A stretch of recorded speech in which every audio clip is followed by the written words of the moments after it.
All right, so today I'm going to be doing a lecture on hormones and hormone optimization, and I'm going to be training a new practitioner for One Peak Medical.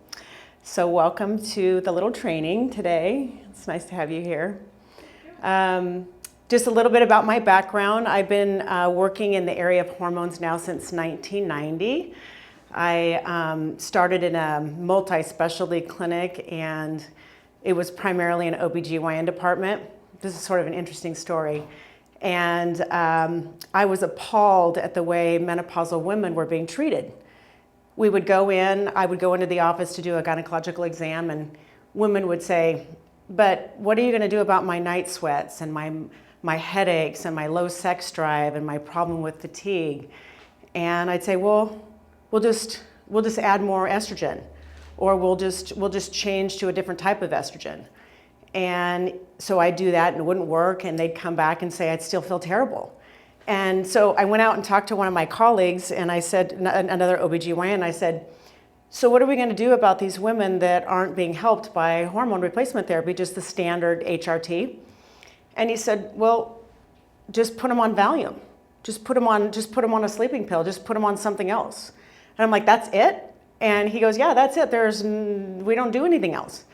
And this is quite a while ago, So I realized in short order that there was no way I wanted to continue my career in women's health at the time if I didn't have more tools to be able to help women feel better as they age. And so I kind of started this introduction into nutrition, and I looked at different ways that food could affect glucose levels, and it could affect insulin levels, and how insulin and glucose interacted with female hormones, and how you could change somebody's mood, and you can change somebody's energy and their inflammatory factors. Anyway, it started all kind of making sense just looking at nutrition. So then I looked at nutrient levels, and I looked at adding supplements that might help, and I started with simple things like vitamin E for hot flashes and black cohosh for stress, or helping people use 5-HTP at night for sleeping. And it started working. And then I was fortunate enough to work with a physician from University of Washington, who I still say to this day is probably the reason I'm here today. And he was doing some research and some treatment of women going into menopause. And he was testing hormones, all of the hormones, like in-depth testing. And then he was using bioidentical hormones to balance their levels. So I don't even know really how I got connected with this guy, but I just called him, just cold called him. And I said, do you think that you can work with me? Because I want to learn this. So we worked together for a year, and I would order tests on women, all these blood tests, estrogen, progesterone, testosterone. I'd look at all the thyroid levels, the adrenal levels, and we were even testing some neurobrain chemicals at the time. And then the test results would come back, and I would get on the phone with him every Friday, and I would go over, okay, here are the symptoms that this woman's experiencing, these are the blood levels, and then he'd say, okay, you need to add, this bioidentical estrogen, and you can get it compounded this way through a compounding pharmacy in Madison, Wisconsin. And I slowly kind of started learning how to balance hormones. And what was so crazy is I had gone out on my own at this point because I couldn't get the OBGYNs to understand that I really wanted to help women, and I really felt like I could put a program together that would help them. They just weren't on board at all. And so I left and went and opened my own practice, and I was working with this physician on balancing. And within months, my practice, I had a waiting list of months for my practice, because what happened was, as soon as you start fixing the imbalances in the hormones, meaning like if you give women estrogen replacement therapy and they come back and they have all these symptoms, but you haven't looked at the other hormone levels, you're leaving everything on the table, which means she's ultimately not balanced. And so all of these years, just speaking about menopausal women, we've been trying to balance women with just estrogen. And it doesn't work because we're not one hormone women, right? And so what happened is that as I started treating women with bioidentical hormones, they started changing like instantly. They lost weight, their sex drive came back, their energy was up. They started losing body fat, especially midsection body fat. They started sleeping through the night, which was the first time they'd done that in years. They were able to get off their Valium. And anyway, the rest is history. My practice grew, I added more providers. I grew that practice from just myself in 1994 until I sold it 5 years ago, 2015.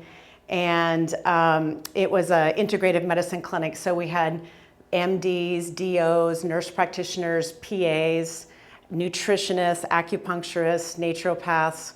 And it was a great compilation of medical providers that all were synergistic and worked together for the better of the patient. And it was a lovely practice, and I was really excited about what I was able to accomplish. But also, I felt at the time like I was ready to move on to something different. And what I wanted to move on to was I wanted to move on to something that was a little bit more simplified menu of services. I wanted to practice functional medicine, which we had been doing, but we had 7 or 8 or 9 specialties in the previous practice. And I wanted something that was focused on primary care, functional medicine, and hormone optimization. And that's what One Peak Medical is. And I started over again by myself in 2015, and right here in Medford. And I was thinking, I'll just keep it small. I'll just see patients 2 weeks a month and take a couple weeks off and travel. I actually was going to retire, but I thought, no, I really want to do this practice. And that didn't last very long, maybe 60 days. And I got a call from a physician in Roseburg who wanted to sell her practice. And I said, well, why do you want to sell your practice? And she says, well, I'm moving to Scottsdale, and no one else is going to know what to do with this practice because it was a specialized practice like mine, and we've known each other for years. So I'm like, yeah, I'll buy your practice. So I bought her practice, put a nurse practitioner in Roseburg, and within about 7 months, we tripled the size of the business. It just was so needed in Roseburg. And I don't know, the light bulb kind of went on at that point in my head, and I realized this is something that a lot of small towns or cities, not only in Oregon, but probably everywhere needs. Because probably the thing that keeps driving me to work so hard and want to grow and train more practitioners is once you learn this medicine, once you learn what I'm going to even show you today, once you learn it and you start treating patients and they come back to you and they say, for the first time in my life, I feel like I'm back to who I was. I feel like I'm alive again. I feel like I got my life back. I feel like I thought I had all of these medical issues and I've seen all these medical providers and I just needed to be balanced. And they're crying in front of you and hugging you and bringing you flowers and thanking you. Once you experience that, you realize why you got into medicine. And so I think that's what keeps driving me to want to do more, is that I feel this huge conviction that this should be available to everybody, and not just to the areas where we are at now, the cities that we're in now, but to everyone. And so my big conquest is going to be to try to make this a national plan available for everybody. So I don't know if I'll be able to spearhead that, but we have a great team now at One Peak, and hopefully we can. So I'll go ahead and start the lecture now. That was kind of a long introduction, but just to give you a little history. So let me just tell you a little bit about hormones and why this type of medicine is so important. So this is where we're at today. Just a couple of points about just the epidemic of the disease, the disorders and diseases that are out there. Depression, 121 million people globally are depressed. 300 million adults are obese, with 750 million overweight. A shocking 22 million children under the age of 5 are considered obese. Diabetes has increased from 30 million 20 years ago to over alarming 246 million today and rising. Heart disease, 16.7 million die each year of cardiovascular disease. 8.6 million of these people are women. Cancer is a leading cause of death around the world, and an estimated 84 million people will die worldwide between 2005 and 2015. So obviously, and then we have the stress problem that is, I think, maybe one of the biggest problems that we have today that we'll talk quite a bit about today. Hormone therapy, when you add this to your practice and you get into hormone optimization, some of the benefits of that are you see immediate benefits with your patient with their overall health. You start seeing outcomes that are outcomes you've never seen before. You see laboratory tests that change right before your eyes.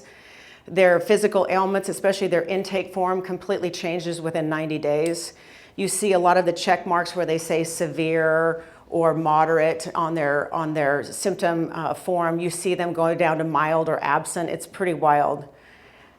It also brings a much needed service to the designated geographical area. We offer primary care at One Peak Medical, so obviously going in, being credentialed with insurance companies, it allows us to sort of that be our end roads to treat the patient through a primary care functional standpoint. It creates excellent outcomes for your patients, like I said, reducing risk, blood pressure, weight, depression, anxiety, improves sex drive, reduces overall body pain, and it improves their immune system. It's pretty easy to promote because our #1 word of mouth for this practice is patient outcomes. So when they do good, a woman that does well within 15 minutes to 2 hours will go tell 10 of her friends when she leaves the office. She actually sees the results, which is why we order laboratory tests, is not only to give us a guide to what we should do, but it also is so good for the patient to see, here's where I was, I did the treatment they told me to do, and now look at where I'm at. It's like real life results right in front of them. People are grateful, happy, they're very healthy, they get healthier with time. We have supplements in the practice also. From very early on, I really became a strong believer in supplementation. No matter how much of a bad rap supplements have gotten in the past, supplements are very integral to our practice. If you don't correct nutrient deficiencies, you cannot move patients where you want to move them. That's just the bottom line, and it's just been proven over and over again. So just a little introduction to hormones. Can you see this slide okay? Hormones are the most powerful molecules in the body, and I wish this was taught in med school or in nurse practitioner school, PA school, because it's so important to understand how hormones affect every single thing we do, think, or feel. They travel via the blood to all of the target cells. The optimal levels for hormones are dramatically affect the quality of life and the health of the patient. All hormone receptor sites work as a lock and key system. This is a little bit difficult to see, but this is just a picture of what hormones do, sort of the target areas where hormones are produced, but also where their target effect is. So it really affects the whole body. And you can see the neurobrain chemicals interact with the female hormones and the male hormones, the hypothalamus, the pituitary, the thyroid hormones. While we don't test all of these hormones on here, the hormones that we do test and we treat have an effect on all of these areas. Just a couple of other highlights about hormones. The endocrine and hypothalamic pituitary control system goes down with age. It deteriorates with age. So the communication between the brain and the target organs that I just talked about, that gets more dysfunctional as we age, and it also gets more dysfunctional through poor lifestyle habits, and it gets very much dysfunctional with stress. So if you can think about like how people are living today with their diet, lack of self-care, escalating stress, you can see how that communication between the brain and the target organs can become impaired. Our bodies cease to regulate our hormones for optimal health as we age. These partial deficiencies do contribute to the diseases of age. And that's why, this could be sort of a too aggressive of a statement to say, but I believe that every age-related illness has to do with hormone decline. And I think that could be pretty well proven out.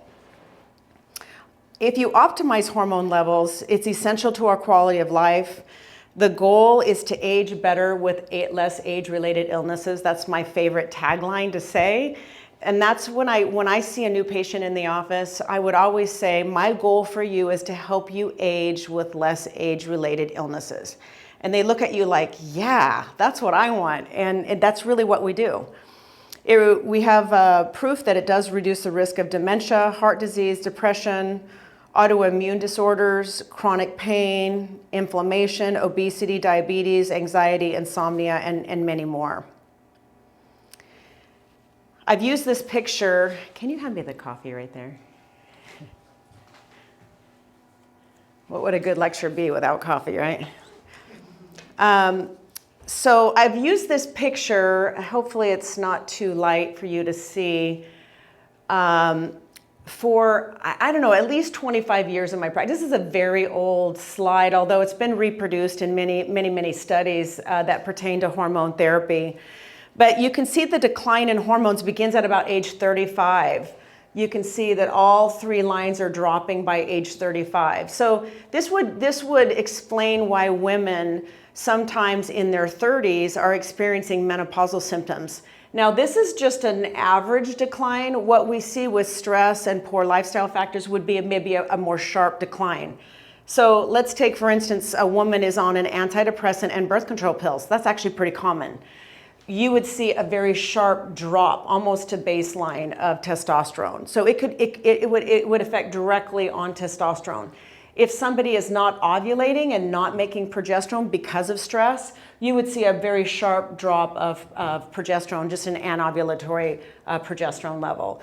So this is just the age-related decline. It doesn't have anything to do with poor lifestyle habits or high stress.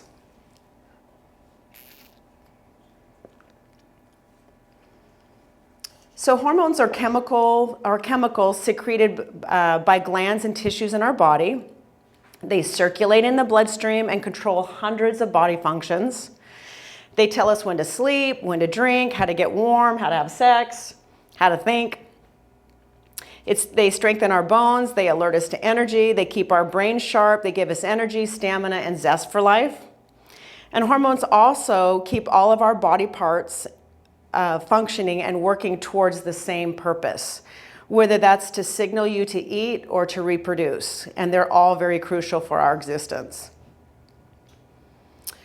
So hormones do not work on their own. Just like I said before, I don't really believe that when you have a man who has low testosterone or a woman that's in menopause and has low estrogen, the answer is not to just give testosterone to a man or just give estrogen to a woman.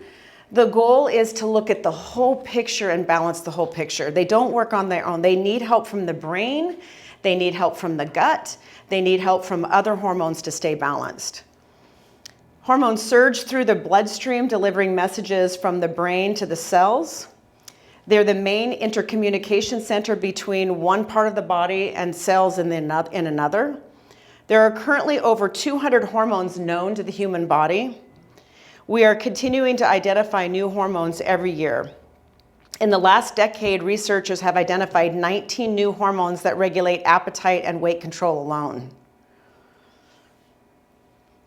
So when we look at a woman and a man's hormones when they come in, a male and female hormone when they come in, for women, we can address issues of PMS, PCOS, which stands for polycystic ovarian syndrome, perimenopause, that could be the 10 to 15 years that lead up to the actual cessation of periods or menopause. And then, of course, we do a lot of work within menopause for women in our practice. For men, we look at andropause, which is the cessation of testosterone, a decline in testosterone. We look at adrenal hypofunction, so the stress glands are the adrenals. We look at, I call it today's stress syndrome, but when the adrenals become impaired because we keep asking so much from them, meaning that we're always in a hurry, we're always stressed out, we're dealing with a lot of emotional issues, we're not taking care of ourselves, we're not sleeping, that all affects the master glands, the adrenals, and that can lead to a hypofunction standpoint, which means basically you're not producing enough cortisol. And your cortisol is your get up and go hormone. Metabolic syndrome, we do quite a bit of work in our practice with weight management, nutritional counseling, anti-inflammatory diets, food allergy diets. We have prescriptive eating plans at One Peak Medical, and we have nutritional fitness advisors that work with every single person that is referred to them. And we all feel that at least 50% of the results of a patient, their ultimate success depends on the diet.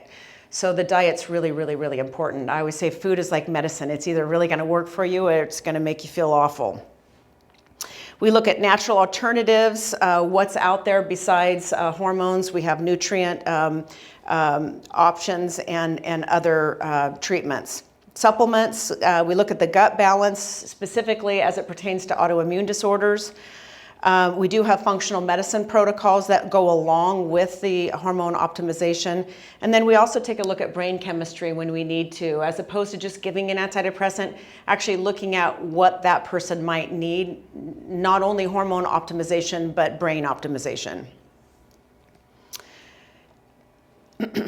So I've mentioned this just a little bit, but just to kind of reiterate again, probably the most important take home in everything that I say today is just to realize that the hormones operate in a system just like an orchestra. They're meant to work together and they're meant to be in balance. And this is kind of a hard thing as you start practicing at One Peak, is to not get hung up on one thing. Like all of a sudden you see an estrogen level that's too high and the progesterone level is too low. Really talking to your patient and trying to figure out, does she have symptoms of high estrogen and does she have symptoms of low progesterone? And then slowly correcting it, because what might be happening is that there's something going on in her life that is causing her to have a tremendous amount of stress, which could have caused that imbalance. And so not only listening to the patient, but also optimizing the hormone balance, those two things together is what really moves the patient in the positive direction. So just understanding that the hormones, even though they work together like an orchestra, there's also outside influences that change them. So the better you get to know your patient, the more you can understand how to balance them. And this is the exact reason why most physicians say you can't test or balance hormones. Because they say, well, they're always changing and you just don't want to test them because it's just, you're never going to get solid results. It's so not true, because there is an individualized way to balance your patients if you get to know them. So I always try to make sure that the providers know, don't always just look at a piece of paper, talk to your patient, because it will tell you what to do. So obviously a shift in one hormone is going to cause a shift in another hormone. If you give too much of one hormone, it could sit on the receptor sites of another hormone and cause an imbalance. We also know that just even little things like an increased cortisol level or a decrease in cortisol level can lead to low testosterone. We know that it can stop ovulation. We know that it can cause depression. Increased insulin level leads to increased testosterone and increased inflammation, especially in polycystic ovarian syndrome. Elevated estrogen can cause weight gain, acne, hair loss, because it also interferes with progesterone production. So it's all about the balance. We've traditionally thought that hormones are only produced by 9 endocrine glands, but now we know that hormones are released from other organs. They're released from the stomach, the bones, the fat tissue, the white cells, and nearly every other part of the body can produce some type of hormone. And like I said before, no hormone acts alone. They all interact and have hundreds of hormones. You have hundreds of hormones circulating in your system at any one given time. So the major hormone groups that I want to talk about really are focused on the adrenals, the ovaries or testes, the sex hormones, and the thyroid hormones. And I call this the triad. So you can see that the adrenals are the master gland, and then the sex hormones would be the other side of the triangle, and the thyroid hormones. My goal, I write this out for every single new patient, or when I was seeing patients, I would write this out for every single new patient that came in, and I would say, this is my goal for you. I want to fix these areas. And then I'd actually show them, what does the adrenals do? How does that make you feel?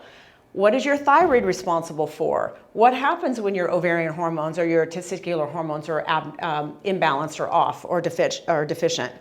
And I don't know, the light bulb just comes on with these patients when you talk like this, because they know they're in the right spot when you explain that this is what we're testing for. So let's just talk about the sex hormones real quick here. All three of these hormones shift around depending on the age that you are and the gender, of course. Men and women make the exact same hormones. Men make estrogen, progesterone, and testosterone, and women make estrogen, testosterone, and progesterone, but just in different ratios. So we make the same hormones. Estrogen is important for energy, brain function, glucose balance, sleep, protection of your heart, bones, and temperature control, and obviously hundreds of other regulations with estrogen, but these are kind of some of the main ones. Progesterone is really important for regulation of your mood. I call estrogen the nice hormone, because when women, this is really interesting, when women have low estrogen, they're just not very nice. Bottom line is they're just not nice. They are snappy, they're irritable, and this actually can happen with high estrogen also, but it's really obvious when estrogen's low. It's like they have no patience. What I call progesterone the cuddling hormone. So, and it has a very strong effect on controlling anxiety and depression, or just feeling blue. It's a calming hormone. So estrogen upregulates and progesterone downregulates. They're meant to be in balance. They're like a brother and sister hormone. But I call progesterone the cuddling hormone because when women have low progesterone, this is actually true for men too, they don't want to be touched. Just don't touch me. It's almost like their skin crawls thinking about somebody touching them. So that's not actually good for sex drive. And testosterone is important for regulate sexuality. It builds muscle. It's a building block to estrogen. It's very important for brain function. Again, there's 100 other benefits of testosterone for men and women, particularly in the area of mood control and metabolism. The thyroid hormones, there's currently over 200 functions of the thyroid. I think it's somewhat criminal that we don't really look at thyroid very much with our patients in medicine today. If there really is 200 functions of the thyroid, I don't know why we're not really digging down deep and looking at thyroid. And I'm going to talk about why we should do that today. But just some of the things is it helps regulate caloric expenditure. It helps you make decisions on storing calories versus burning calories or using them. It warms you up or cools you down. It has a lot to do with temperature regulation. It monitors the entire body's need for energy. It has a great deal to do with inflammation. We know now that there's a very strong correlation between high cholesterol and low thyroid. It regulates mood, focus, attention, and there's an interplay with male and female hormones, particularly in the area of estrogen dominance, and that could be men or women. Men have a tendency as they get older to develop more estrogen, and women have a tendency to have estrogen dominance in earlier years, and that can interfere with your body's ability to make thyroid hormones. So we also look at the stress hormones, cortisol, and then other ones. I mean, there's many of them, but epinephrine, norepinephrine. We test cortisol in our office, and I'll talk about how to do that in just a minute. The adrenal hormones are really important because we want to make sure that the stress system stays optimized.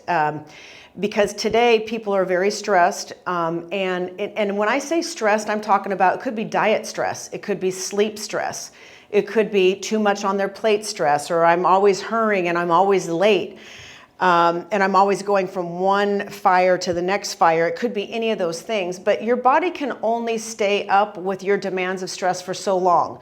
For some women, it might just take one awful motor vehicle accident where she was injured, her children were injured. It could be the death of a mother.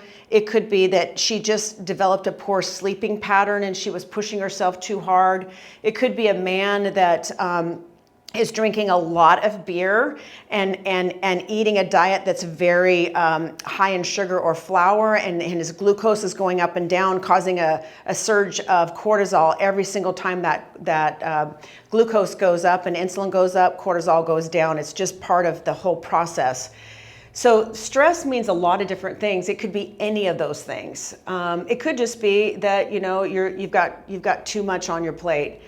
But what happens over time is that your stress system says, in order for you to survive, I'm going to have to downregulate cortisol. I'm going to have to slow down the release of cortisol, or you can call it, adrenaline if you want. But what happens when it slows down is you don't feel well. So one day you were killing it and you're able to keep all the balls in the air and do all these different things and be very happy and feel well physically. And then one day you wake up and you feel awful. You're exhausted. You can't get out of bed. You slept terrible. Your body hurts. All of a sudden you're gaining weight. You're flying off the handle with people. You cannot manage stress like you used to. You're losing muscle mass. Your skin starts looking saggy. And that's often where we see the patients coming into One Peak, is they've hit the wall. So that the proverbial wall is the adrenal system just down regulating. It's the reason why people say, hey, I feel really good when I'm on prednisone, because prednisone is the same effect as cortisol. It's very anti-inflammatory, and so is cortisol. So we know that aging is the self-destructive program that starts at about age 25. Obesity, high blood pressure, diabetes, heart disease, autoimmune disorders are all connected to aging. We know that. We know that it's connected to aging and hormone decline. And the studies that have been produced, which actually there's quite a few now, on balancing hormones and restoring hormones, have revealed benefits in all of these areas. This is just a quick slide on the chemical structure of all of the hormones, at least some of the ones that we look at. So what is restorative endocrinology? I don't use this term a lot, although it is what we do. Restorative endocrinology is more of a sophisticated way of saying that we optimize hormones. And I think it's a real thing, and it's going to become more and more of a real thing, because I think our patients are pushing it. They're realizing there's options, and they're finding places to go to get these options, and they're feeling better. But it's basically optimizing the hormones for somebody as they age. So not only just the hormones, because a lot of times people think hormones, you're just talking about like estrogen and progesterone, like what are you talking about? We're talking about all the hormones. So we're talking about the adrenals, the thyroid, the ovaries. We're talking about balancing the brain, balancing the gut, balancing the diet, and then optimizing the lifestyle habits and nutrient levels. Thyroid pause, I just want to make just a quick little statement about this, because it's going to be relevant in your practice at some point, is just to always keep in mind when somebody comes in over the age of 60, 65, just know that the TSH becomes less sensitive as you age. So, and that's pretty much across the board, but it's worse with people on certain medications. It's worse with people with high stress, with obesity, and other hormone disorders or deficiencies. So a TSH of, let's say, 3.0 in a 65-year-old or a 70-year-old or 80-year-old could actually represent a TSH of 6.0. So for those patients who are really symptomatic and the TSH is 3.0, you may want to consider intervening with some nutrients that optimize the thyroid, or possibly giving them a trial of low thyroid. And the connection is, when the T4 drops in the blood, instead of the brain producing more TSH, which would tell us, oh, this person's hypothyroid, it's that connection between the brain and the serum T4 is not as healthy as it used to be. It's like a disconnect. This is a study that was done that was journaled in 2007, which just shows the decline. The TSH response declined to T4. So this just shows you that that's really important to look at the insensitivity of TSH in response to low T4 as somebody ages. So someone younger, when T4 goes down in the blood, the TSH goes up. Somebody older, when T4 goes down, the TSH doesn't go up as much. And in some people, not at all. So it's basically undiagnosed low thyroid. We also, these are just studies or slides to show you that that the serum DHEA decreased by 74%. So we know hormones go down with age. This is just, a study for men and women to show you that the pretty sharp decline on DHEA as somebody ages. 74% is pretty significant. DHEA is an adrenal hormone, and it's also, I call it the fountain of youth hormone. It's a precursing hormone. It precurses other hormones, and it goes down with age, and it really goes down with stress. We also know growth hormone goes down. We don't replace growth hormone in our office, although we give a lot of suggestions on how to keep your human growth hormone levels optimal as you age. But again, this is just another study to show that hormones do decline sharply with age. This is a slide for men, andropause, testosterone decline with age. And again, it's a pretty sharp decline. Testosterone goes down more significantly in men that are under a great deal of stress or just high stress and poor lifestyle habits. This is a study to show estrogen, progesterone, and testosterone changes in a young person and an old person. You can see the significant differences here between a man, young and old, and then a woman, young and old. I mean, it's pretty significant. I have patients ask me, I'm questioning whether I should go on the record saying this or not, but I'm going to go ahead and say it.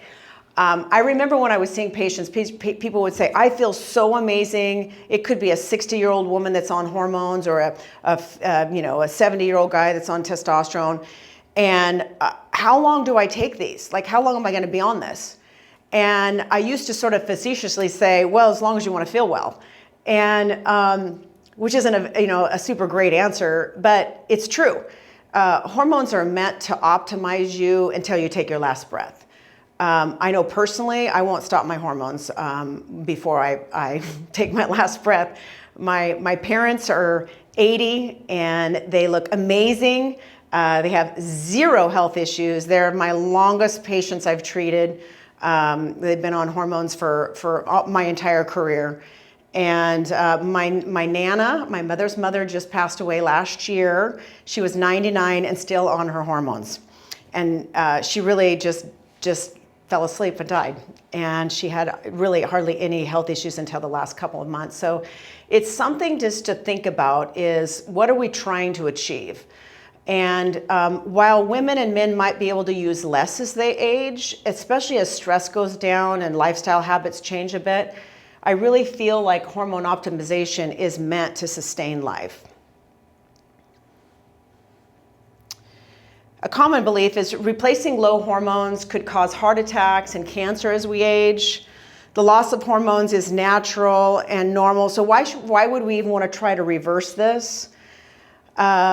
Which I think is interesting because the average age of death in a woman in the early 1900s was 48. So women didn't live half their life in menopause. Now they do. Our women and men are living longer. So now, and they don't want to just live. They want to live well. People want their brains to work, and they don't want to have health-related illnesses. They don't want to develop dementia or other issues that would impair their ability to live well longer. So now that we all live half of our life on average in andropause or menopause, how do you want to live that? Because to try to compare it to what we've always done in the past, it's just not, you just can't compare it because the average lifespan of the female was so much younger. The average mindset in Western conventional medicine is take drugs for every symptom and disorder caused by declining hormones rather than just fixing the underlying problem. It's a very interesting mindset because the very drugs that we use to fix the symptoms cause further hormone deficiencies. Obesity, high blood pressure, diabetes, heart attacks, blah, blah, blah. All these deficiencies set in and occur more often with lower levels of hormones. The studies reveal that hormones naturally, the hormones molecularly identical to the human hormones reveal a significant protection and improvement. And we know this because bioidentical hormones, I was just reading this article the other day, which just made me so upset. It was written by an OBGYN who said that bioidentical hormones have never been researched and are not regulated. And I'm going to talk about bioidentical hormones in just a second. But bioidentical hormones just mean that the molecular structure of the hormone we're prescribing is the exact same molecular hormone of the body, of the human body. So estradiol tablets, estrogen patch, prometrium, estradiol cream, they're all bioidentical. So they've actually been studied, because if they wouldn't have been studied, they wouldn't be FDA approved, right? We wouldn't even have those as prescriptions if they were never studied. So we already know that bioidentical hormones have been studied. That's not to be confused with compounded hormones, which are also bioidentical hormones, but those are plant-based hormones. But again, we're still talking about bioidentical hormones. Does that make sense? Kind of. I'm going to skip this one.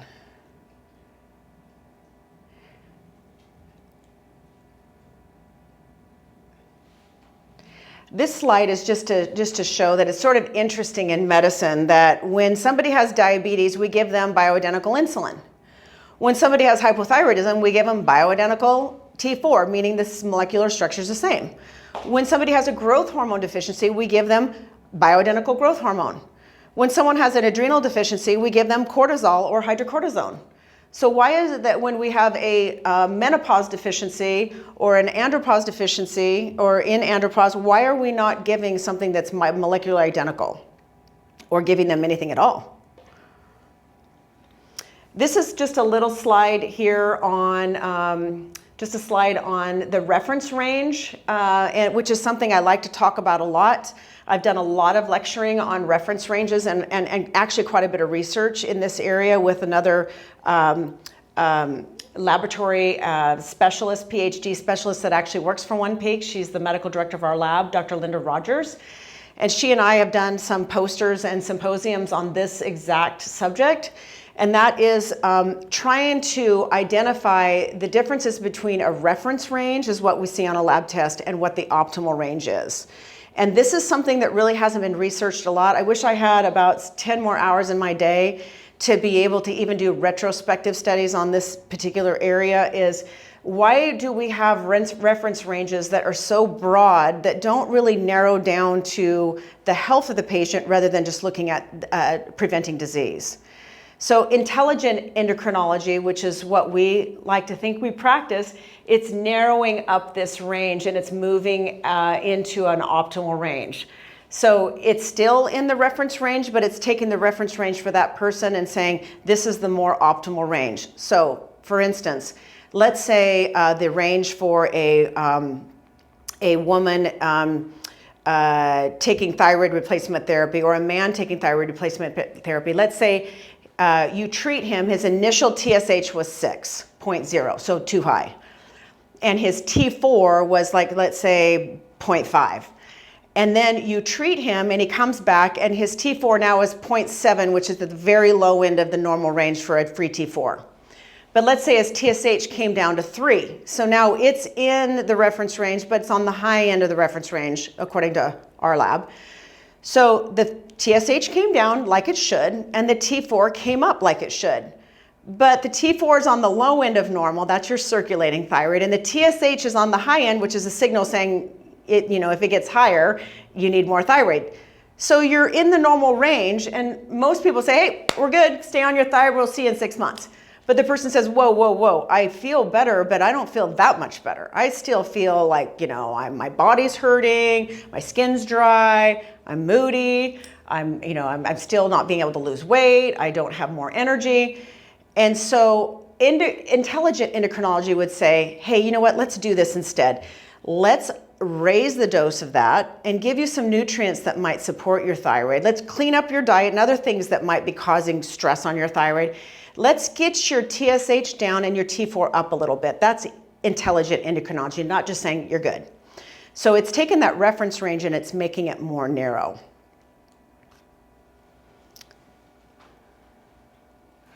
This would be an example of disastrous reference range endocrinology. So a male free testosterone, the range is, the spread of the range is 5 times A free T4, it's a 3-time spread. A serum cortisol is a 5-time spread. So you can see that it's really doesn't do us any good in the area of optimizing patients when we have a spread like that. So if you fall anywhere in there, you're considered normal. This is why people are not getting treated.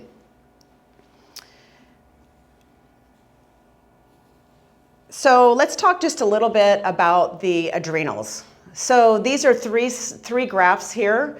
The adrenals, when we look at cortisol, so the example that I gave earlier was, somebody that's really has high stress, has been killing it for a number of years in their career. Maybe their diets start to slip a little bit and they're not sleeping as well at night. Pretty soon the body starts underproducing cortisol during the day. But optimally what would happen is the top slide, you can see that during the day your cortisol should be high. Cortisol's gotten a lot of bad rap lately in the last 4 or 5 years, saying, oh, too much cortisol is bad, but you would be dead without cortisol. Cortisol is what gets you out of bed in the morning. It wakes your brain up. It allows you to manage stress. It helps you metabolize calories. It signals other hormones to be produced. So it should be high during the day, and then as you get into the evening, it should start slowing down. And then by 10 o'clock, so the optimal range at, let's say 6 or 7 o'clock in the morning would be 23 to 25 on a cortisol. But at bedtime, it should be about 2 to 4, so 10 o'clock at night. So that's the circadian rhythm of cortisol. But when you underproduce cortisol, this is what happens during the day. You feel awful, you can't get it going, you're exhausted, your brain is fuzzy, you can't focus, you cannot remember anything, you're eating all the time because you're exhausted, and people eat when they're tired. And then when they go to bed at night, their cortisol goes up and they cannot turn their brain off. They might go to sleep, but then they wake up at 3 in the morning and their brain is racing. Or they can't get to sleep and they sleep very shallow during the night. That's because your brain is on. So this is a reverse cortisol rhythm. This is the most common thing we see in our office today. So you can see how it's almost like you're living in the wrong time zone. And then erratic cortisol, this, I've personally experienced a lot of this. So you might start high during the morning and be able to get out of bed pretty good, but then you hit a dip in the afternoon because you like crank out a lot of coffee, you exercise in the morning, you kind of make yourself get cortisol going, but then it all wears off at noon and you just literally by 2 o'clock you're hitting the wall. So, and then you crank up more caffeine or whatever else you do to raise the cortisol, and then it drops off in the evening and you take a nap. Let's say you take a nap in the evening, maybe you just feel like you could just pass out and you sit down and you do take a little nap in the evening. Well, then it comes back up in the middle of the night. So this is an erratic cortisol rhythm. This is not normal. People do not feel well with these two rhythms. And when the rhythm is off, these are the things that can happen to somebody. So this is your body's response to stress.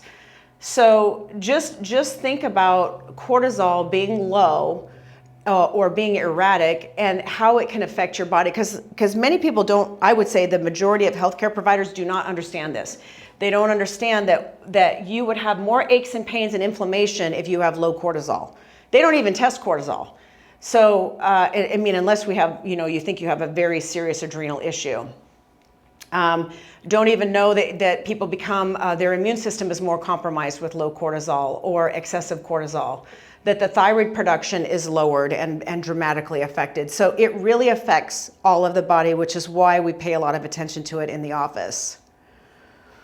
I think I already reviewed that one. So this is interesting to me. Women make 50% less cortisol than men, which would probably explain why women are affected by stress so much more severely than men. Antidepressants increase cortisol levels, and when that happens, ultimately it will go down. The diagnosis of cortisol deficiency, serum cortisol, ACTH stimulation tests are completely insensitive. We cannot diagnose adrenal hypofunction this way, and we don't diagnose it that way in the office.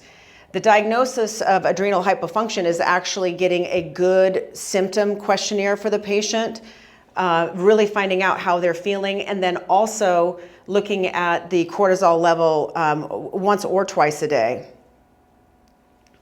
So these are the symptoms of when someone's not making enough cortisol. And I've reviewed some of these already. Depression, body pain because you have more inflammation. So just think about how you feel on prednisone if you've ever taken it, or how your patients feel. They feel good typically. They have less inflammation. They want to clean their house. They want to get stuff done.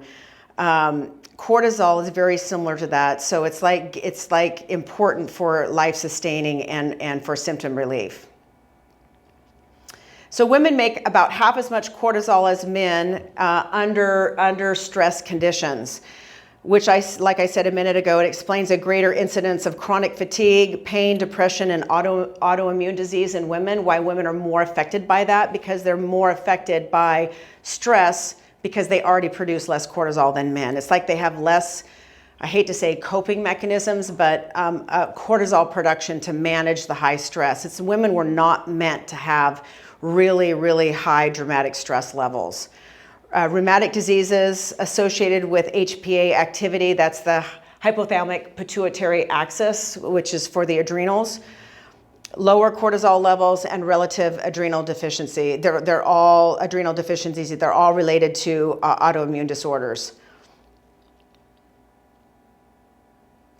I went over this just a little bit before, but the range for an early morning cortisol, I like it to be at least 20.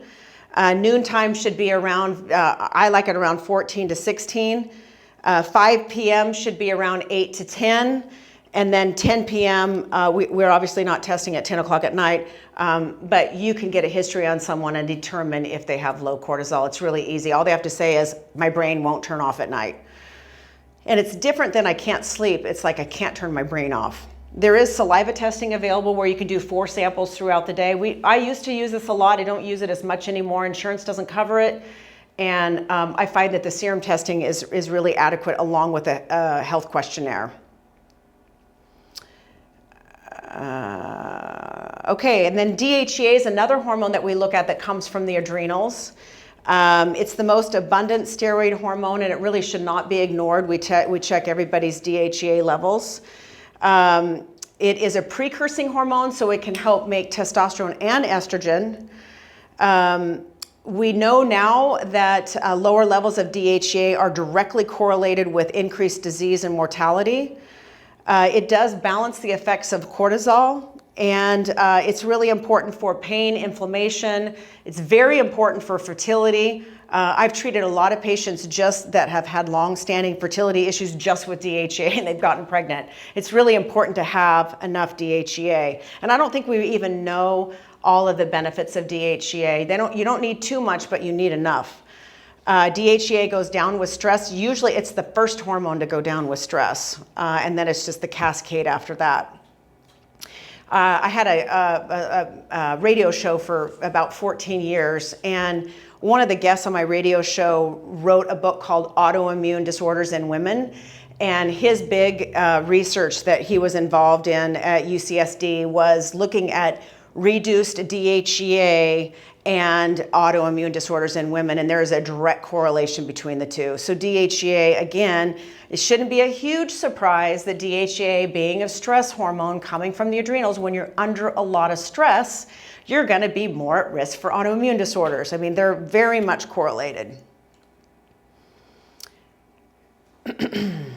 And then this is just to show that why we improve hormones. Low testosterone and progesterone levels have been seen in men and women with rheumatoid arthritis. Testosterone and progesterone are immunosuppressive. RA and MS improve during pregnancy when we have high levels of progesterone, and it worsens with breastfeeding when progesterone levels are low. So we know progesterone is really important for all of these things, especially the immune system. High testosterone levels can be helpful in autoimmune disorders, both men and women, but more in women. And estrogen and testosterone are beneficial in MS, the treatment of MS. Again, these aren't things that often are in the forefront of people's brains when they're seeing these patients, but it should be. So let's talk about male andropause, or we just call it andropause, and just talk a little bit about why do we look at men's levels of testosterone as they age. We know that it goes down with age. Fatigue and reduced mental function are usually the first things that bring a man into the office. They feel more passive, they've lost their sense of creativity, they don't feel excited about life anymore. A lot of times their wives are dragging them into the office saying, you gotta do something with him because I can't get him off the couch. They've lost their ambition, their drive, their zest, they lose muscle mass. A lot of these guys are in the gym working out and they can't build muscle. But they keep adding more belly fat.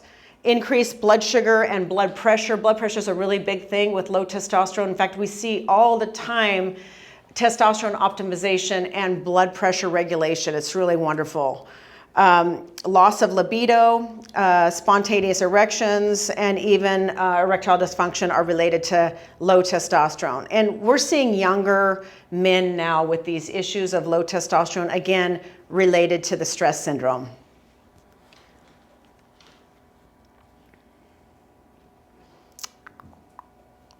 I'll let you review this slide on your own, but it just is talking about using the total testosterone criteria and free testosterone and the differences between the two. I won't get into all of that today, but we order a total testosterone in our office and a free testosterone. Total testosterone measures all the testosterone in your body for men and women, but free testosterone is actually what's representative at the cellular site. So it's the active testosterone. And the goal is to get the free as high as possible and get the testosterone total converting to the free. And if not, then we go looking for how to do that. So these are just some of the benefits of testosterone restoration for men.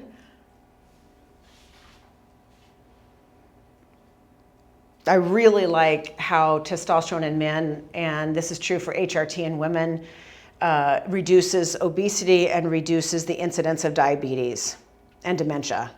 There's about a 33% reduction in dementia on testosterone optimization for men. It's pretty significant. Not even diet is that high. Low testosterone levels correlate with coronary artery disease and stroke. There's some studies there that show that. Testosterone dilates coronary arteries and it improves angina. Testosterone decreases fibrinogen levels, decreases blood clots. Testosterone increases the heart muscle size and the strength of the heart muscles. Androgen deprivation therapy for prostate cancer causes heart attacks, strokes, and diabetes. That's something you don't hear that often. We're really not into androgen deprivation therapy. Lower testosterone levels increase the risk of prostate cancer. It's really interesting to see the research starting to change now. We're even right now using testosterone replacement therapy for treatment of prostate cancer and starting to question the suppression of testosterone and adding estrogen. So the jury's still out on a lot of that, but it's the whole tide is starting to shift again. It's really interesting. Low testosterone is actually associated with more aggressive prostate cancers, and this is true for breast cancers in women. So I want to talk about hypothyroidism and a little bit about the testing of hypothyroidism. So mental fog, these are the side effects of low thyroid, which I think are dramatically overlooked in the office, not only because we're not testing enough, but we're not testing the right hormones because we're just often ordering a TSH only. Or we're not really looking at optimizing somebody to the optimal reference range rather than just the whole reference range. So mental fog, poor concentration, depression, fatigue, need for excessive sleep or inability to sleep, cold extremities, cold hands, cold feet, dry skin, especially the elbows and the bottoms of the feet. Hair loss, hair thinning is a really big one and just coarse scalp hair.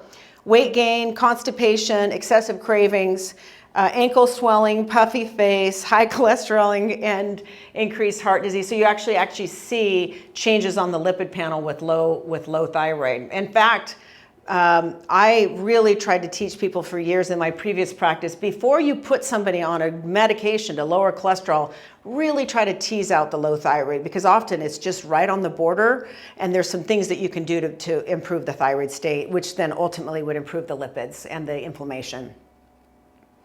Another sign that is pretty classic, two signs with low thyroid, people say, I do fine, but I hit the wall every day at 2 o'clock. I just hit the wall. And that's real classic low thyroid. The other one is loss of hair on your eyebrows, on the lower 1/3 of your eyebrows. And the last one is, people will often say, when I get out of bed in the morning, it hurts for me to walk. Like when I put my feet down, it hurts. And that's just the swelling. So these are the factors that affect thyroid function. A lot of people just have no clue that there's many things that affect the thyroid function, but there's actually a lot. We know stress stress interferes with the production of T4, but also the conversion of T4 to T3. When you're low in selenium or zinc, you cannot make this conversion very well. Our body makes T4, and then it's our body's job to convert T4 into T3. So we only get T3 from the conversion of T4. So deficiencies of selenium and zinc can impair that conversion. Factors that improve the cellular conversion and production of thyroid hormones, vitamin A, exercise, and zinc. We know that stress, low-calorie diet, long-term, like food deprivation, inflammation, toxins, infection, fatty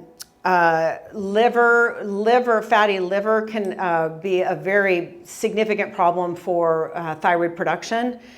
And then factors that contribute to the production of thyroid, which we look at in our office a lot, is iron, iodine, zinc, selenium, and then all the B vitamins, C and D. So there's a lot there. We also know that low ferritin reduces the body's ability to convert T4 to T3. So sometimes just this is the crazy thing about what I'm going to tell you right now, this insidious onset. So let's say a woman is very stressed out and she's not ovulating. And if you don't ovulate, you don't make progesterone. If you don't make progesterone, you can't control how heavy your periods are. So then all of a sudden you're bleeding heavy. So now you have low progesterone, so you feel terrible, you're having more PMS and you're bleeding heavy. So now you're bleeding heavy, and without low progesterone, you could develop fibroids, because fibroids only grow from estrogen. The only thing to offset a fibroid is progesterone. So now you got heavy bleeding, you're developing a fibroid, and then your heavy bleeding leads to anemia, iron deficiency anemia, and low ferritin. Well, guess what? Low ferritin impairs the conversion of T4 to T3, so now you've got an undiagnosed low thyroid. Well, guess what low thyroid causes? Heavy bleeding, estrogen dominance. So it's all about the balance. It's all connected. I could do probably 25 more of those connections in the body, but that's why medicine doesn't really treat patients the way they should today. Medical providers don't treat the patients the way they should, because they should understand that before they go and just put somebody on the birth control pill. They should understand what is going on with that patient. Let's actually fix the underlying problem. So obviously, to do that, we want to look at the symptoms and the physical signs. We have some pretty elaborate questionnaires in our office. We look at 3 tests initially, and that's the free T4, the free T3, and the TSH. We don't just look at a TSH. In fact, I just think it's only looking at half of the puzzle, or a quarter of the puzzle. And ultimately, we want to have a therapeutic response to the treatment. We don't want to just have the blood level look normal. We want the patient to feel better. So standard thyroid treatment would be to only give T4, which is Levoxyl or levothyroxine or Synthroid, to normalize the TSH. But we believe that you need to look at the whole picture. Because of that slide that was just up there that showed that if you don't convert T4 into T3, T3 is your active thyroid. So if your active thyroid is not being produced, but you're never testing it, that may explain why people feel very poor even after they go on thyroid replacement therapy. So we want to look at the whole picture. So if somebody has a low T3 and a low T4, we're going to consider something more like Armour thyroid, which has T3 and T4 in it, or a combination of levothyroxine or Synthroid, T4, and Cytomel, which is T3 or leothyronine. So these medications are a combination of T3 and T4, and the reason why we do that is we want both those levels to come up if they're deficient. We don't just give thyroid just to give thyroid. We treat patients that are deficient.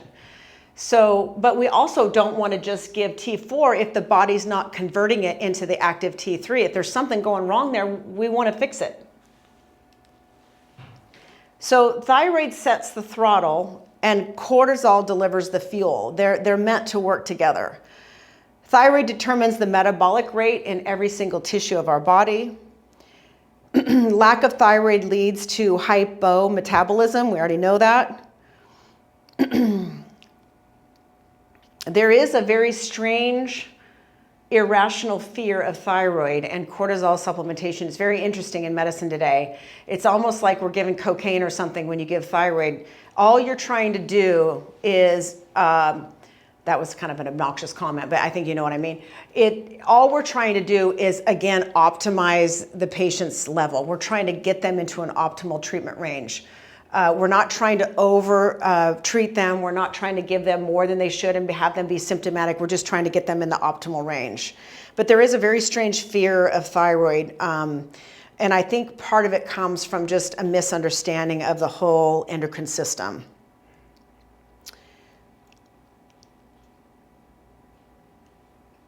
Let's see here. This is just some highlights on thyroid that most people don't know. We already talked about the age adversely correlated with TSH, that it becomes more insensitive as you age. Unstable cortisol results in lower T4 to T3 conversion. We already know that. Oral contraceptives resulted in lower T4 concentrations. And I think that could be the fact that when you give birth control pills, it reduces your body's ability to absorb B vitamins. And when we don't replace with B vitamins with oral contraceptive pills, B vitamins are essential for thyroid production. So that's like another little correlation. Age and oral contraceptive pills resulted in T3 variations, often to the lower end. And I really believe that age and gender and other medications should be considered with thyroid treatment. These are some of the reasons why women are seeking thyroid replacement therapy today, and men. It just affects the entire body. So I want to just dive into female hormones. And again, this is probably a review for most of you, but really important to know. I'm amazed at how many people I've trained in the past that actually don't really get the female hormone cycle. So I just thought I'd go over it real quick. So day number 1 here is the first day you bleed. Day number 1 of cycle is always day number 1 of your period as a female. And so you can see if you tested somebody's hormones in this phase of the cycle, they're very low. It's almost in this just a really low phase of hormone production. There's not much going on. And then the red here is estradiol. And so the estradiol goes up during ovulation or just shortly after ovulation, with ovulation, and then it slowly, gradually declines, and then this drop-off signals yet another period to start.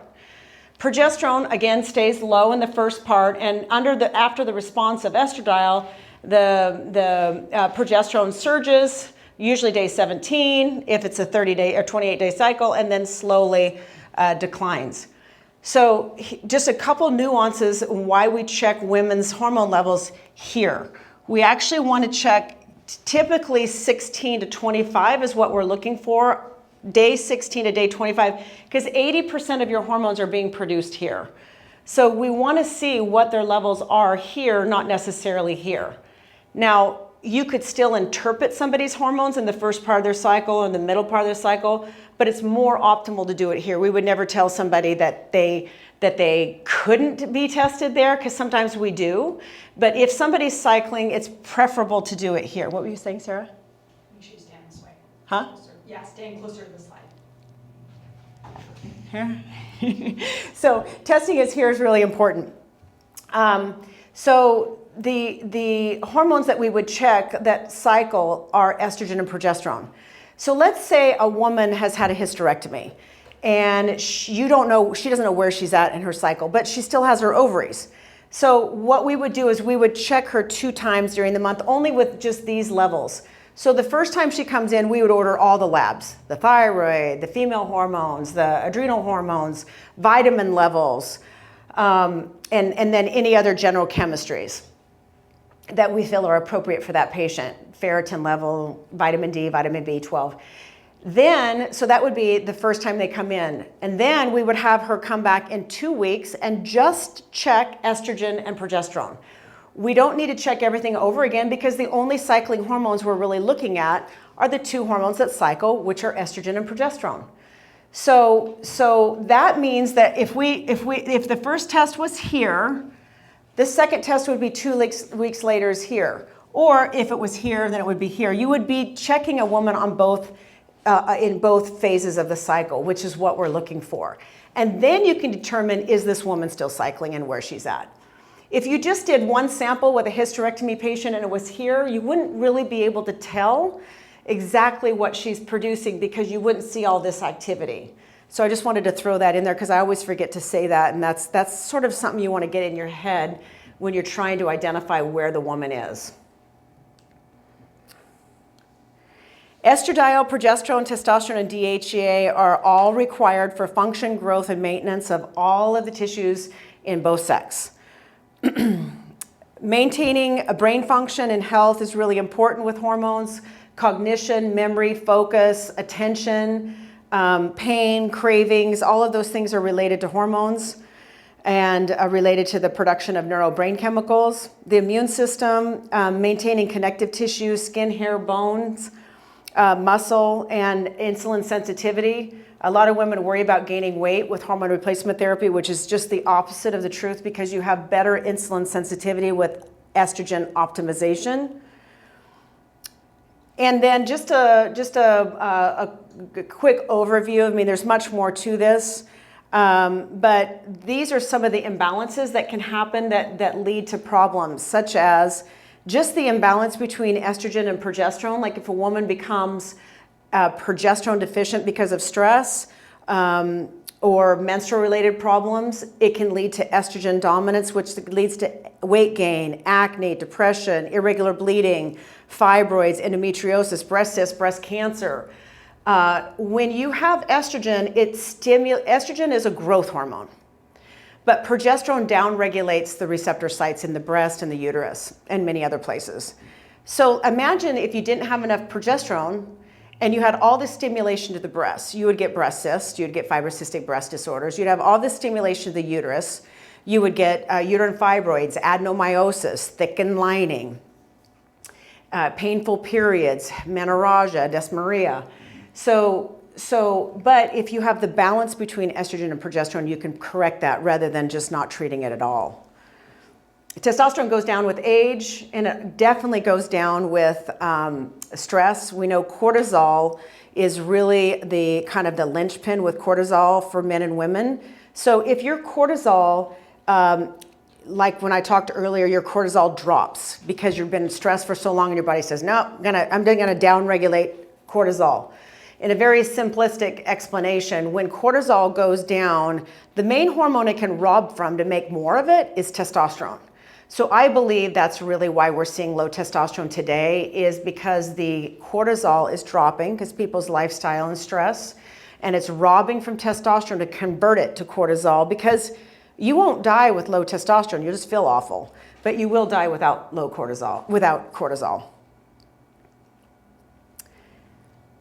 And so this is what it's supposed to look like when your hormones are balanced as a female.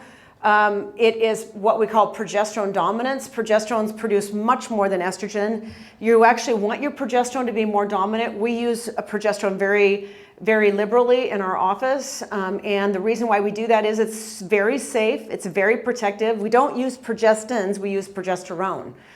But we also want to correct any estrogen dominance, which is more like this, where you have luteal phase deficiency or insufficiency, and the progesterone's not responding the way that it should.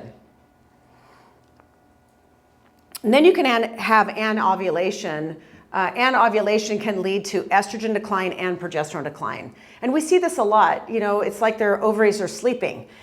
We might see a 38-year-old that says, I swear to you, I'm in menopause, but you order the hormone levels and she's flatline. Estrogen and progesterone are just sleeping. And her FSH might even be elevated. But all you have to do is just fix the deficiency again, and then all of a sudden she starts menstruating on her own and then doesn't need to use it. So it's really, again, just going in and figuring out the problem and fixing it. These are some of the symptoms of estrogen dominance, which I think is just like low thyroid, is one of the most undiagnosed things we have. I would say 90% of the physicians in the traditional practice have never even heard of this. They don't know what it is. They don't know what it causes. But it's very, very important to understand that our bodies are not meant to be estrogen only. And we have so much estrogen in our environment, in our plastics, diesel fumes, pesticides, herbicides, all can produce more xenohormones in our body, which is estrogen-like molecules. So we get a lot of estrogen, but if we don't have enough progesterone, these are the things that it can lead to. Again, another reason why we should be doing what we're doing. Progesterone supplementation, this is why we would treat somebody with progesterone and some of the benefits that we see with progesterone supplementation. It just literally corrects these problems. I was actually involved in a National Institute of Health study on this particular issue right here. The NIH used me for the Northwest region I was really involved in clinical research studies for a number of years. And I did this study with a local cardiologist group. And we looked at the correlation between progesterone topical cream and the cessation of heart palpitations because it was a very common thing for perimenopausal women and menopausal women to get heart palpitations. And so there's this question, does micronized progesterone in a transdermal form reduce heart palpitations? So we were 2 years into the study and they actually stopped the study because it was 100% curable. 100% of our patients had cure rate of palpitations. So they said, okay, we're good. Guess it works. And it was actually a pretty small dose. It was 40 milligrams a day topical. So it was really interesting. We know that progesterone relaxes cardiac smooth muscle, and it really is great for anxiety, depression, and protection to the breasts. We can have women put a cream right on their breasts, which is excellent for breast cysts, fibrocystic breast disorder, breast pain. It's very effective. Menopause is defined as no periods for 12 consecutive months. I don't really use that definition, but that is the definition. We don't really, when we treat patients, we don't say, okay, now you're in menopause. Okay, now you're through menopause. Okay, now you have PMS. Okay, now you're through PMS. We just optimize them. So we don't try to label people too much. A lot of women say, well, when am I going to be through menopause? And I always kind of chuckle to myself because I'm like, well, welcome to the gang. You're never going to get through menopause because once you're in menopause, you're in menopause. It's not like you wake up one day and start making a bunch of hormones here. So menopause is just the cessation of hormones. We can balance them and replace them, but we can't get their body to make them again after they're in menopause. Female andropause, a young woman's free testosterone level is 2 times her free estrogen level. DHEA declines with age. We already know that. Female testosterone levels decline 50% between 20 and 45, and more dramatically with antidepressants and birth control pills. Birth control pills, the oral estrogen actually sits on the testosterone receptor sites and blunts it. I always say that's really how birth control pills work, is they just kill the sex drive by killing the testosterone. which is really awful. And we do replace testosterone in younger women that have low testosterone because it's very important for their mood and creativity, their mental function, their sexual desire. These are the years that you do not want these problems happening in a woman, especially if she's trying to work and take care of a family and have a good relationship. I did this lecture in Washington, D.C., that testosterone opposes estradiol-induced breast stimulation and reduces the risk of breast cancer. I actually did a whole lecture on the importance of testosterone in postmenopausal women, but particularly testosterone in women that have had a hysterectomy and oophorectomy in earlier years. And if we don't replace testosterone, their risk for breast cancer goes up and their risk for osteoporosis and heart disease climbs dramatically. So it's we just can't leave a whole hormone category out when we're treating women. These are just some of the benefits, again, of testosterone that I've already gone over. We know that cardiovascular disease increases with age, but you can see that the female curve is pretty sharp.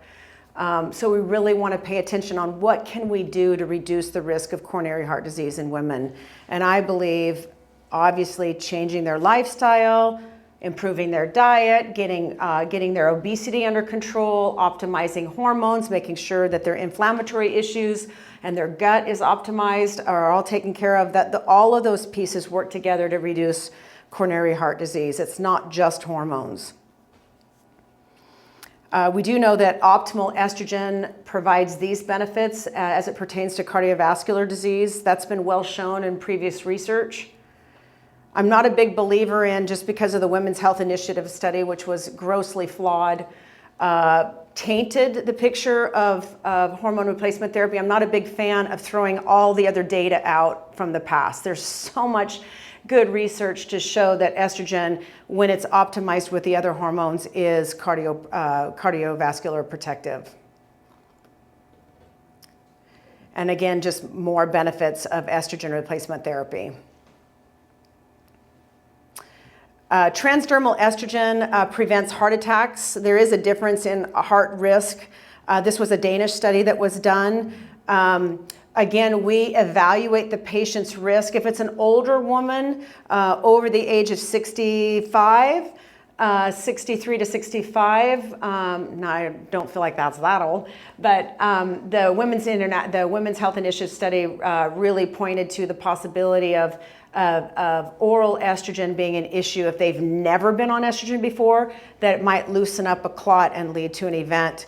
So we give estrogen through the skin because it does not increase the risk for clot. Okay, so I want to just talk about the differences between transdermal hormones and oral hormones. And we'll get into this more, especially when the training is done individually with you. But hormones, if they're ingested, first of all, the liver metabolizes all sex steroids, all of them. So if hormones are ingested, the dose must be relatively high in order to survive the liver's metabolic process, to allow for enough active hormone to be able to hit the cellular site. So unfortunately for people, as they age, they have a tendency to develop fatty liver. People who are overweight, people that have poor lifestyle, people that have poor diet, or genetic issues. There's a great growing population of fatty liver or non-alcoholic fatty liver and alcoholic fatty liver. So what that does is it messes up the body's ability to excrete hormones, to convert hormones, and to metabolize hormones, because all of that's done in the liver, which would explain sometimes why we give people oral medication, but it doesn't necessarily have a therapeutic effect, or we can't see the effect in the blood when we test. Transdermal hormones make the second pass at the liver site at a much lower concentration than oral generating liver response. So sometimes it's beneficial to use something through the skin. Everybody in our practice has a tendency to kind of develop their own way of prescribing. But there are some parameters, and it's in our guidelines for prescribing oral estrogen versus and oral progesterone. Sometimes a transdermal is just better. We also know that estrogen prevents Alzheimer's disease, dementia. This is just a study that was done, and the incidence of dementia, you can see the high red curve there is non-users, and then the longevity of use is actually the lowest. So women who use hormone replacement therapy for more than 10 years had the lowest incidence of Alzheimer's. It's pretty significant. This is the bone mass changes with age. Obviously, we have a significant reduction in bone mass. I believe this happens often with nutrient deficiencies and lack of weight-bearing exercise, but also a hormone replacement therapy, a hormone level reduction, particularly estrogen and testosterone. Testosterone, again, the forgotten hormone with women, testosterone is actually the best bone-building hormone that we have. In menopause, 5% bone loss occurs each year for the first 5 years, and 25% of that is due to loss of estrogen. 20 years postmenopause, there's a 50% reduction in the bone and a 30% in the cortical bone. So obviously, hormones have a lot to do with just the bone strength as a woman ages, and we actually do see improvement in DEXA scans as women age on HRT. I think that also is because, again, I go back to the lifestyle habits and optimizing vitamin D and other levels that make a difference with bone health. Let's see, I'm going to skip through this one. So optimal hormone restoration protects against heart disease, dementia, and osteoporosis. We were just chatting at the break a minute ago about being afraid to prescribe hormone replacement therapy because it's kind of been the brainwashing that's been happening over a number of years since the Women's Health Initiative study, which was a grossly flawed study that really tainted our mindset about why we should give women hormones. But we can't forget all of the excellent research that has been done for many, many years that show that it does protect the heart, the brain, and the bones, and of course the quality of life. It improves insulin sensitivity. We know that it's preventative for diabetes. It eliminates hot flashes, it restores sleep, it gets their brain working again, it helps restore the hippocampus, which is the memory center. It maintains thickness, fullness of the skin and the hair. It helps with the elasticity in the skin. It maintains the genital and pelvic health, particularly the vaginal mucosa and the elasticity and the pliability of the vagina, preventing incontinence, bladder infections, and then of course the significant reduction in colon cancer and macular degeneration.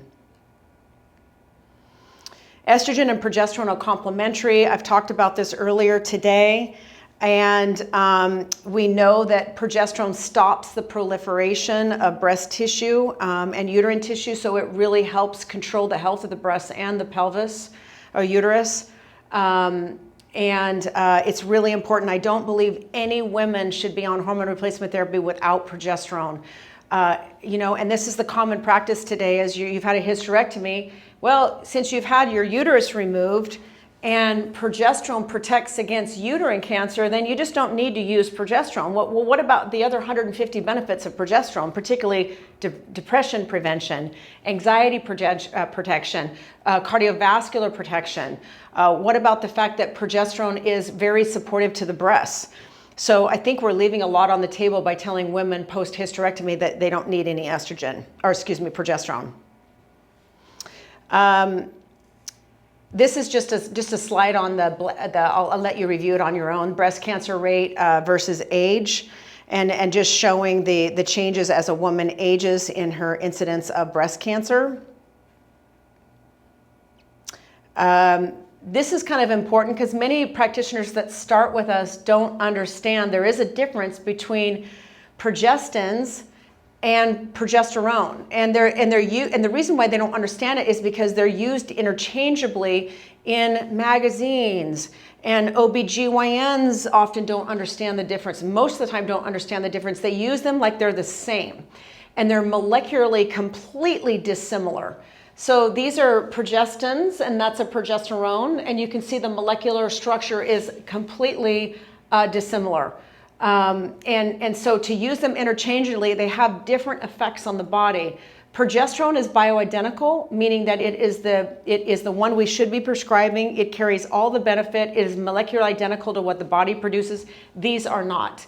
This is where all of the problems come from in the research on HRT. Almost all of it comes from comes from non-micronized progesterone or progestins.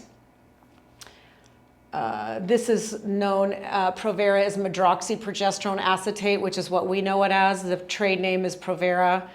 And then, of course, Prempro is Premarin, estrogen, and medroxyprogesterone acetate together, or Provera together. It's a combo.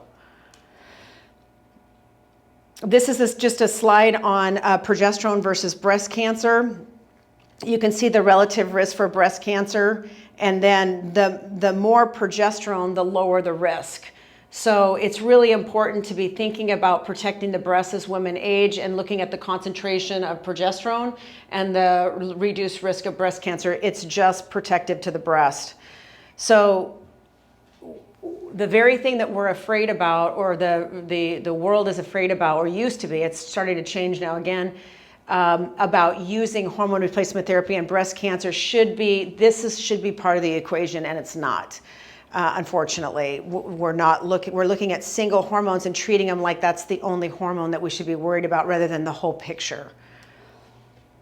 Progesterone's anti-estrogen actions, these are some of the things that progesterone does for the body. Again, it just keeps estrogen in check. It's almost like glucose and insulin. You know, they keep each other in check.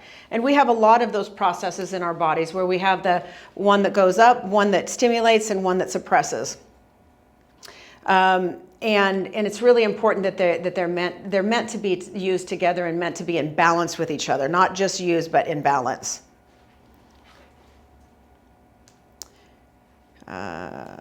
Let's see here. I'll just talk for a second about vitamin D. Obviously, we have most people that come to work for us, with us, already know a lot about vitamin D, but suffice to say that vitamin D is imperative for the improvement in not only the immune system, but bone health. It also is interrelated to the female hormones. It's very key for prevention of dementia, lower body extremity weakness, for correction of that. And vitamin D is breast cancer protective. So we do vitamin D levels on most of our patients, and we watch it. And most of our patients take at least 3,000 to 5,000 international units of vitamin D to maintain a level of about 60 to 90 on their blood level. And that's the nanograms per milliliter. This is another, we'll get into this in another lecture that I'm going to do for you on menopause. And so I won't get into this in great detail right now, but we just know that the uterine cancer rates go up as a woman becomes older, and that's because progesterone is not being produced. So just yet one more reason why we should be giving women progesterone as they age, because it is uterine cancer protective. We already know that research is very clear. So why are doctors and practitioners and healthcare professionals saying female hormone replacement therapy is dangerous? Here's my very short answer. Estradiol substitutes, so Premarin, and ethinyl estradiol, which is used in the birth control pills, are all called estrogen. And progesterone substitutes, medroxyprogesterone acetate, or MPA, or Provera, and 30 other progestins that are also called progesterone, which are used in birth control pills. And there's a testosterone substitute called methyltestosterone, which is not really used that much anymore. The problem is we're calling them all the same thing, and they're not. They have completely different effects because they have different molecular structures. So a lot of the studies were done on, Premarin was Wyeth Arist was the company that made Premarin. And, they funded most of the hormone replacement studies, even though we have good studies done on bioidentical hormones, really good ones. We have them on the patch, we have them on oral estradiol, and we have them on Prometrium, which is micronized progesterone, the good one. But the majority of information that we have to make our decision was based on these substitutes, which really are not the same and have caused problems. But the other hormones we haven't seen those problems with the other hormones. The Women's Health Initiative study in 2002 showed that Premarin and Provera have significant risks, but those are not bioidentical hormones. They're not the same as what your body produces. Only oral estrogens, Premarin, birth control pills, increase blood clotting. Transdermal estradiol actually doesn't increase stroke or DVT risk. Provera increases breast cancer and heart attack, but progesterone doesn't have any negative effect on the breast at all. In fact, it has a protective effect on the breast. This is the chemical structure of a horse estrogen, which is Premarin, versus the human estrogen, and you can see again it's dissimilar. Conjugated estrogens, or Premarin, has 10 different estrogens. There's a question whether it has like even 19 estrogens, but it has at least 10 estrogens, and only 3 of the estrogens are even known to the human. The rest of them are equine estrogen, so it's a very robust estrogen. These are the reason why we don't use it. These are the differences between Provera, which is synthetic progestin, and progesterone. And there's so much research on this, which is fascinating, and we've got binders of this research, which we will share with you. But there's obviously a pretty big difference between the two, and that's why we don't ever use Provera in our practice. In fact, I don't think anyone has ever prescribed that, but progesterone really does the same effect as far as what you're trying to use it for, but it has all the benefits. Okay. I'm going to skip through these because I'm going to go back over this in the menopause lecture. So just in summary, estradiol restoration, and this is not just estrogen, it's progesterone and testosterone too, improves and protects against heart disease, dementia, and osteoporosis. It improves insulin sensitivity. It reduces all the symptoms. There could be up to 200 symptoms of estrogen deficiency in women, or side effects, cognitive, the thickness of your skin and hair. I've already reviewed some of these already. So bioidentical hormones, the advantages would be correcting molecular, the correct molecular structure that's identical to the body. The dosing is determined by blood tests. So we don't just give women all the same dose. Everybody's treated individually. We want to look at where they're at and what their needs are. It's a safer way of providing care to a woman and a man. So we want to let the blood tests guide us, and then we really want to listen to our patients and what therapeutic effects they're getting. The only disadvantage would be excessive dosing or improper delivery method that's not working for them, but that's super easy to fix because you just change it. And that's the advantage of us in our practice, is that we see the patients regularly. We may see them 4 or 5 times a year. We may see them sometime between 3 and 5 times in a year, especially the first year when we're getting imbalanced. So we see them regularly, and we can offset a lot of these problems by just seeing them regularly and getting them optimized. We also work with them on their diet and have them come in and see our fitness nutritional consultant. They might come in and get nutrient shots in between and pick up more supplements. So we have a lot of contact with them. All of our patients get an annual exam, contrary to popular belief. It's in our protocol to get our hands on our patients once a year. All women have a gynecological exam, physical exam, and all men have an annual physical exam. It doesn't really matter who says that you don't need to do that. We do that at One Peak Medical. The reason why I feel strongly about this is I think it's really important that we touch our patients at least once a year, although we do that more than that, but a physical exam once a year, because no one ever gets sued by doing an exam. No one ever gets sued by doing an exam. But you may pick up things that you would have never known was going on with that patient unless you did a pelvic exam or a prostate exam. So it's really important to us and to me at One Peak that we are engaged with our patients, that we're listening to them, that we're looking at them, and that we're examining them, because that's just how you not only sort of manage risk, with your patients, but it's also, patients really appreciate it. So, and I can't even tell you how many women were told they never need another pap smear, including myself, and then ended up with cancer. And thank God they were doing regular pap smears, because it still can happen. So it's just something to think about. Just a little note about compounding pharmacies. We do use compounding pharmacies, although we use conventional pharmacies too. If you want, the idea of a compounding pharmacy is that we can have a compounding pharmacist. There's certified compounding pharmacists that work in regular pharmacies. And what they do is they make up the preparation of the hormone exactly the way that you need it, or that it's prescribed. So it's an individualized treatment rather than just the same dose or a couple of doses to choose from. You can use bioidentical hormones as a troche underneath the tongue, like a little lozenge, topical creams that absorb very well through the skin. You can use them as tablets. You can use them as vaginal inserts. You can use them as injectables. So there's a lot of different ways you can do bioidentical hormones and prescribe them. But the whole idea is that it's individualized treatment and that it's plant-based rather than synthetic-based. So in summary from all of this, the key to hormone optimization and really what One Peak is all about, it's not about passing out hormones. It's not about